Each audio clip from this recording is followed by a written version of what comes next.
आजादी है हक हमारा आजादी तुम कैसे न दोगे आजादी तुम कैसे न दोगे आजादी। भाई ईसा साहब जो कर गए वो मुनीर खान साहब की से भी गंदी मिसाल कर गए। गंदे कलम से उनका नाम लिखा जाएगा और गंदी स्याही से और स्याही से उनका नाम लिखा जाएगा। बोलो आजादी जरा ऊंचा बोलो आजादी ललकार के बोलो आजादी ललकार के बोलो आजादी ललकार के बोलो आजादी हम छीन के लेंगे आजादी है हक हमारा आजादी। ए बड़ा ले लो ए छोटा ले लो ए पूरा टब्बर ए पूरा टब्बर ए छोटा ले लो ए बड़ा ले लो जी अस्सलाम वालेकुम सर, तैमूर साहब हमारे साथ मौजूद है। क्या कहना चाहेंगे, क्या पैगाम करते हैं? खान साहब की आज़ादी आज देख रहे हैं आप? देखें जी, हम तो अदलिया की तरफ देख रहे हैं, आज़ाद अदलिया की तरफ इस वक्त मुल्क के 26 करोड़ अवाम देख रहे हैं। आज बगैर किसी वजह के जो कॉज लिस्ट मनसूख की गई और हम इस चीज़ का इंतजार कर रहे थे कि आज हियरिंग होगी और खान साहब की रिहाई के लिए जो पूरा मुल्क मुंतज़िर है वो फैसला जारी किया जाएगा। लेकिन बदकिस्मती के साथ हमें अफसोस के साथ कहना पड़ता है कि इस वक्त अदलिया और अदालतें जो है न जाने किस अनजाने खौफ का शिकार हैं और जो फैसले मेरिट और इंसाफ के ऊपर करने चाहिए थे उनको करने से कासिर हो रहे हैं। सर, ये बजट जो पेश किया गया, गरीबों का बहुत खास ख्याल रखा गया, स्पेशली पार्लियामेंट और वजीरों का, इस पर क्या कहते हैं आप? जिस मुल्क में किसान तबका जो है वो खत्म कर दिया जाए, ठीक है, 2,500 अरब से ऊपर किसानों को जिस तरीके से माशी तौर पे ख़त्म किया जा रहा है, ये जो हमेशा बात किए जाते थे कि अवाम फ्रेंडली बजट है, आज वजीरों की मराद देख लें, आज MNAs और सेनेटर्स की तनख्वाहों में इजाफा देख लें, आज पंजाब के सूबाई वज़रा की तनख्वाहों में इजाफे और अलाउंसेस देख लें, आवाम की किसी को फिक्र नहीं है। 7% सरकारी मुलाजमीन की तनख्वाहों में इजाफा किया जा रहा है, जबकि महंगाई की शरत 300% से बढ़ के ऊपर चली गई है। ग्रोथ रेट आपका हमारे दौर के मुकाबले में आज 2.5% के ऊपर आ गया है। सरकारी मुलाजम इस गर्मी में बाहर एहतजाज के लिए निकलते हैं तो उनको तशद्दुद का निशाना बनाया जाता है। सियासी जमातें अपना हक मांगने के लिए निकलती हैं, उनको डंडे और गोली के वज़ीर खजाना साहब कहते हैं गरीब मिनिस्टरों का, गरीब वजीरों का ख्याल किया गया, तो ये अच्छा नहीं है कि वजीरों का? ये 70 साल से यही गरीब मिनिस्टर और यही जो गरीब दोस्त हुकूमत हमारे सरों पे मुसल्लत की गई है वो 70 सालों से अवाम देख रही है। जाती उम्रा में और हाइट पार्क में अपार्टमेंट्स बन रहे हैं, इनकी इंडस्ट्रियल एम्पायर्स खड़ी हो रही हैं और अवाम जिस महंगाई की चक्की में फिस रहे हैं। इस सफ़ा तो किसानों के साथ जो हाल हुआ है, हमें तो डर है कि जो हमें ये रोटी देने वाला किसान है, ये बहुत जल्द जो हालात बन रहे हैं हमें गंदम मिलना मुयसर नहीं होगी। अच्छा सर, एक तो अमेरिका में ऑलरेडी फील्ड मार्शल साहब वहाँ पे जा रहे हैं, PTI के वर्कर्स वहाँ पर एहतजाज करना चाह रहे हैं। हमारे ये पाकिस्तान के सदर गौहर साहब कह रहे हैं कि उस एहतजाज से हमारा कोई ताल्लुक नहीं है। क्या कहते हैं आप? देखें जी, इस वक्त हमारी सियासी जमात जो है वो पूरे मुल्क के अंदर अपने कायद की रिहाई के लिए एहतजाज कर रही है, पुरअमन एहतजाज कर रही है। ये हमारा आईनी हक है, ये मुल्क के अंदर हो या मुल्क से बाहर हो, कोई हमें रोक नहीं सकता। इसलिए हम अपने कायद की रिहाई के लिए हत्तुल इम्कान जो आखिरी हद है वो हम पुरअमन एहतजाज के लिए जाएंगे भी और इंशाअल्लाह ताला अपने कायद की रिहाई के लिए कोशिश भी करेंगे, वो अंदरूनी मुल्क हो या बैरूनी मुल्क हो। सर, इस वक्त हमारे साथ काला कोट भी मौजूद है। जब भी हम मुश्किल में फंसते हैं हम काले कोट की जानिब देखते हैं, लेकिन इस वक्त काला कोट जो है खुद बहुत ज्यादा मुश्किलात में। खान साहब को सर बाहर आता हुआ देख रहे हैं। एक तो मैं आपको बाय हल्फन बताऊं, रात को 1 घंटे के लिए मेरे घर में बिजली नहीं थी, खुदा की कसम मैं पागल हो रहा था। उस दौरान मैंने 3 दफा अपने ऊपर पानी फेंका है। तो एक मुल्क का शहजादा जैसी जिंदगी गुजारने वाला सर, वो किस तरह जिंदगी गुजारता है सर, ये बताएं। बहुत शुक्रिया नवाज़िश, आपने मौका दिया। देखें, पाकिस्तान के अंदर 26वीं तरमीम के बाद जो अदालतों के अंदर ऐसी खसर थी वो भी ख़त्म हो गई है। अब अगर जज के पास इतना इख्तियार नहीं है कि वो केस की समाअत जो है वो फिक्स कर सकता है या फिक्स किया हुआ उसको कहा जाता है कि आप उठ के घर चले जाएं, तो ये सेट पैटर्न जो है इससे पहले भी आपने मुख्तलिफ केसेस के अंदर देखा है। इमरान खान साहब के केसेस के अंदर मुख्तलिफ तरीकों से इल्तवा की गई। कभी कहा गया कि जज साहब छुट्टी पर हैं, कभी कहा गया कि वकील छुट्टी पर हैं, कभी कहा गया कि फाइल नहीं है, कभी कहा गया कि जनाब तैयारी नहीं है। तो इस बहानों से इनका मकसद है कि इमरान खान को, उनकी एरिया को जेल में रखा जाए। लेकिन ये जो सूरत हाल है सारी पेश आई हुई है, जो सारा ये कर रहे हैं कि इमरान खान साहब के ऊपर दबाव डालकर वो अपने जो मौक़िफ़ है उससे पीछे हट जाएं, जिस काज को लेकर वो चले हुए हैं वो उससे बैक कर जाएं, तो ये इनकी भूल है। अच्छा सर, वो किस किस्म का इंसान है इमरान खान साहब जिसका नाम है? मैं कहता हूँ कि इस आजमाइश में खुदा की कसम मैं नहीं देख पा रहा कि कोई इस मुश्किल का मुकाबला कर सके। वो कौन है? उनसे आप मिलते भी होंगे, वो किस तरह ये चीज़ें बर्दाश्त कर रहे हैं? क्या उनके साथ फरिश्तों की ताकत है? देखें, ये जो सारा अमल किया जा रहा है, इमरान खान जो है वो अल्लाह ताला पे यकीन रखने वाला इंसान है और एक मजबूत इंसान है। वो जिस तरह वो यकीन रखते हैं अल्लाह ताला की ज़ात पर और जिस तरह उनका ईमान पुख्ता है, ये जितने हथकंडे अजमाल हैं इमरान खान टूटने वाले नहीं है।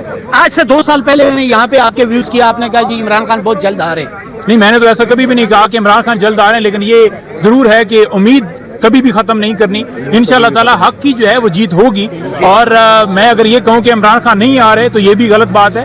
ہم نے کوشش کرنی ہے, جدوجہد کرنی ہے, ہم نے احتجاج کرنا ہے, ہم نے نکلنا ہے, سڑکوں پر نکلنا ہے, ہم نے مزاحمت کرنی ہے, اور مزاحمت کے ذریعے عمران خان انشاءاللہ آئیں گے. عدالتیں تو دروازے بند کر کے بیٹھی. اچھا سر, امریکہ میں فیلڈ مارشل صاحب وہاں پہ امریکہ جا رہے ہیں, وہاں پر وہاں کے کارکنوں نے احتجاج پروٹیسٹ کا اعلان کیا, جس میں شہباز گل اور وہاں پر جو لوگ یہاں سے گئے آپ کے MNAs, تو گوہر صاحب کا بیان آیا. گوہر صاحب سے پوچھا گیا کہ آپ ان کے ساتھ ہیں, تو انہوں نے کہا ہم لا علم ہے, ہمیں نہیں پتا, ہماری پارٹی وہاں پر کوئی احتجاج نہیں کر رہی. اس بارے میں کیا کہتے ہیں آپ؟ دیکھیں, احتجاج جو ہے وہ آپ کا آئینی حق ہے, کہیں پر بھی احتجاج آپ کر سکتے ہیں, کسی کے خلاف کر سکتے ہیں.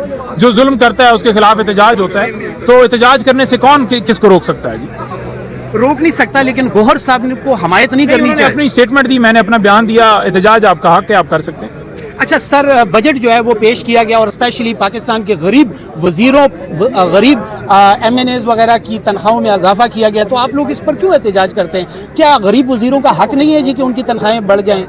غریب عوام کے لیے آپ نے کیا کیا ہے؟ صرف وزراء کو آپ نے جو ہے مراد بڑھانی ہے. آپ دیکھیں کہ اسپیکر نیشنل اسمبلی یا چیئرمین سینٹ کی تنخواہ جو ہے وہ 14 لاکھ سے ابو ہے. تو ایک عام آدمی, ایک عام ورکر, ایک عام لوگ جتنے بھی ہیں, ان کے لیے کیا آپ نے ریلیف دیا اس بجٹ کے اندر؟ وہ کیسے گزارا کر رہے ہیں؟ لوگ ڈنکیاں لگا کر جا رہے ہیں. یہ تو بات آپ نے خود ایڈمٹ کر لی ہے اس بجٹ کے اندر کہ واقعی لوگ جو ہیں وہ جا رہے ہیں. تو اس وجہ سے جا رہے ہیں کیونکہ پاکستان کے اندر انصاف نہیں ہے, قانون نہیں ہے, ان کے پاس روزگار کے مواقع نہیں ہیں. تو آج غریب تر ہوتا جا رہا ہے. کسان کا آپ حال دیکھ لیں, جس طرح کسان کے ساتھ کیا گیا ہے کہ 1900 کے حساب سے بھی گندم نہیں خریدی گئی. پچھلی آپ حکومت دیکھ لیں, یہ جو اس وقت حکمران بٹھائے گئے ہمیں تسلیم کیا جاتا ہے. پوری دنیا میں یونیسیف کے حوالے سے 8 ڈپلومیٹک یعنی کہ پاسپورٹ ہیں جن لوگوں کے پاس پوری دنیا میں, ان میں سے ایک عمران خان ہے. یعنی کہ اس انٹرنیشنل سیلیبریٹی کو, اور جو کہ پاکستان کی بقا کی جنگ لڑ رہا ہے اور حقیقی آزادی کی جنگ لڑ رہا ہے, اور وہ شاہانہ زندگی جس نے گزاری, اور وہ آج قید و بند کی صحبتیں برداشت کر رہا ہے, تو صرف غریب عوام کے لیے اور اپنے پاکستان کے لیے اور اپنے پاکستان کی حقیقی آزادی کے لیے. راولپور سے آپ آ جاتے ہیں, آپ کو کوئی آنے جانے کا کوئی کرایہ یا خرچہ دیتا ہے, یا کہاں سے آتے ہیں؟ اکثر ہم کسی دور میں سنتے تھے کہ وکیلوں کو اتنا زیادہ رسپیکٹ نہیں دی جاتی تھی, کیونکہ لوگ عوام سمجھتی تھی کہ آپ بھی جب اپنے کام کو سٹارٹ کرتے ہیں تو جس طرح دکاندار اوپننگ کرتا ہے, لیکن ILF کی ایک ٹیم نے ثابت کر دیا کہ آپ بے لوث بھی کام کرتے ہیں. تو کیا وجوہات ہیں اس کی؟ اس کی وجہ صرف اور صرف یہ ہے کہ پاکستان کے اندر قائد اعظم کے بعد حقیقی اگر کوئی لیڈر آیا جس نے رول آف لا کی بات کی ہے, جس نے عدلیہ کی آزادی کی بات کی ہے, جس نے قانون اور آئین کی بالادستی کی بات کی ہے, تو اس کا نام عمران خان ہے. اور خان صاحب اندر پڑے ہوئے اپنے لیے کچھ نہیں مانگ رہے. رابطہ کیا گیا, ڈیل کی کوشش کی گئی, نہ وہ ڈیل چاہتے ہیں نہ وہ ڈیل چاہتے ہیں. وہ یہ چاہتے ہیں کہ عدلیہ آزاد ہو جائے اور رول آف لا ہو. یقیناً اگر رول آف لا اور عدلیہ کی آزادی ہی وکلا چاہتے ہیں, اور وکلا کمیونٹی اکراس دی بورڈ کے ILF کے لوگ ہیں, ILF سے ہٹ کر بھی کہ جو لوگ یقیناً قانون کی عملداری چاہتے ہیں, بے شک وہ پیپلز پارٹی کے ہیں یا دیگر جماعتوں سے ان کا تعلق ہے, وہ لوگ بھی عمران خان کے سلوگن کو, اس ادارے کو عامل کہتے ہوئے آل پاکستان لائرز کنونشن جب بھی ہوتے ہیں ان میں وہ آتے ہیں قانون کی عملداری کے لیے اور رول آف لا کے لیے, عدلیہ کی آزادی کے لیے. عمران خان نے جو نعرہ لگایا, اسی لیے 900 کلومیٹر کا فاصلہ طے کر کے آج خان صاحب کی اس پیشی کے لیے جہاں کی رہائی متوقع تھی یا جو اس پہ ان کی کیس کی سماعت ہو رہی تھی, اور کچھ بھی آیا ہوا اور کچھ بھی نہیں ہوا. یقیناً افسوس کی بات ہے کہ ہم یہ چاہتے ہیں کہ عدلیہ آزاد ہو اور حقیقی معنوں میں انصاف ہوتا ہوا نظر آئے. یقیناً یہ کہتے ہیں کہ انصاف ہونا ہی نہیں چاہیے, انصاف ہوتا ہوا نظر آنا چاہیے. تاخیر سے دیا گیا انصاف بھی جو ہے وہ انصاف نہیں رہتا. آپ کی بڑی زبردست بات ہے. میں ایک دوست ہے میرے, ان کو یہ کڈنی کا درد ہو رہا تھا, ڈاکٹر کے پاس گئے تو ڈاکٹر نے چیک اپ کیا, انہوں نے کہا جی الٹرا ساؤنڈ کروائیں, الٹرا ساؤنڈ میں اگر کوئی چیز ایسی نکل آتی پھر یہ اس کی ہم ٹریٹمنٹ کریں. انہوں نے الٹرا ساؤنڈ کرایا, کچھ بھی نہیں نکلا. میں نے ڈاکٹر صاحب کو کہا, میں نے کہا سر کوئی سونے کا پتھر یا ہیرا کچھ تو نکلتا, کیونکہ الٹرا ساؤنڈ پہ خرچہ بھی نکلا کچھ بھی نہیں. تو ڈاکٹر صاحب نے کہا کہ شکر ادا کرے کہ پتھر شتر نہیں نکلا. آپ بھی اتنی دور سے آئے ہیں تو کیس میں کچھ بھی نہیں نکلا جی, کچھ بھی نہیں ہوا. کیس میں تو ہے نکلنا کیا ہے.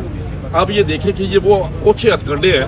یہ پروسیکیوشن جو ہے وہ دانستہ ڈیلیٹ کرتی آ رہی ہے. 5 تاریخ کی جو پیشی تھی اوپن کورٹ میں, چیف جسٹس صاحب نے اپنے جو وہ ممبر تھے, جو DB کے ممبر تھے, جونیئر ممبر تھے, ان کی مشاورت کے ساتھ آج کی ڈیٹ ڈالی تھی. اور آج وہ جونیئر مخصوص نہیں ہے, جبکہ لاسٹ ٹائم پروسیکیوٹر صاحب یہ کہہ رہے تھے کہ مجھے رات کو پتا چلا ہے کہ پیشی ہے, جبکہ پوری دنیا کے لوگوں کو پتا تھا اور پورے پاکستان سے لوگ इस हाई कोर्ट के बाहर खड़े थे और पूरे पाकिस्तान से वकला आए हुए थे और ईद से पहले की यानी कि जो डेट थी और मौका ये था कि खुदा नसीब हो और लोग देख सकें, लेकिन वहां पर हराम जिंदगी की गई और प्रोसिक्यूटर ने बदयालती करते हुए अपने पोजीशन सेट कर और हमारी कर एक नाजायज यानी कि अमल करते हुए कि मुझे रात को पता चला कि सुबह पेशी है, मैं आ गया हूँ, मुझे 4 हफ्तों की पेशी दी जाए। चीफ जस्टिस साहब ने इंश्योर करते हुए और अपने साथी मेंबर जो डीबी के मेंबर थे उनसे राय करके आज की डेट दी थी। आज हमारे मेंबर साहब मौजूद रही है, जस्टिस साहब मौजूद रही है, जासफ साहब मौजूद रही है, तो लम्हा फिक्रिया कि अदलिया को भी देखना चाहिए कि हम आजाद अदलिया है और क्या अदलिया ये इंसाफ दे रही है। अच्छा, काजी फाइज ईसा साहब, अगर 1 मिनट में उनके बारे में बताएं, क्या वो अच्छी चीफ जस्टिस? काजी फाइज ईसा साहब जो कर गए वो मुनीर खान साहब के से भी गंदी मिसाल कर गए और हकूक जो यहाँ पर बुनियादी इंसानी हकूक थे जो आइन के अंदर दिए गए थे उन हकूक को सलब करवाने के लिए जो काविश वो कर गए और जो वो लानती किरदार कर गए, वो सुप्रीम कोर्ट के जजेस की तारीख में हमेशा गंदे कलम से उनका नाम लिखा जाएगा और गंदी स्याही से और स्याही से उनका नाम लिखा जाएगा। बहुत शुक्रिया, थैंक यू सर।